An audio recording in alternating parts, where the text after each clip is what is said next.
Hi అండి. ఈరోజు అల్లం బెల్లంతో అల్లం మురబ్బ చేస్తున్నా. రెసిపీ తాటి బెల్లంతో చేస్తే హెల్త్‌కి చాలా మంచిదండి. పావు కిలో అల్లాన్ని పొట్టు బాగా తీసి చిన్న చిన్న ముక్కలుగా కట్ చేసుకోవాలి. ఈ ముక్కల్ని అస్సలు నీళ్ళు వేయకుండా మిక్సీ పట్టుకోవాలి.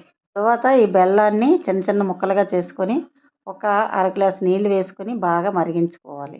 చల్లారిన తర్వాత ఇందులో డస్టు, ఇసుక ఇలాంటివి ఏమీ లేకుండా ఒక జాలి గంట తీసుకొని వడగట్టుకోవాలి.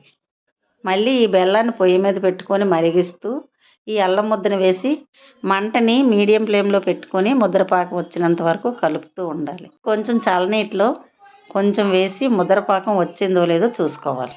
ఇలా ముద్రపాకం వచ్చిన తర్వాత స్టవ్ ఆఫ్ చేసుకొని ఒక ప్లేట్లో కొంచెం నెయ్యి రాసుకొని అందులో ఈ మిశ్రమాన్ని వంపుకోవాలి.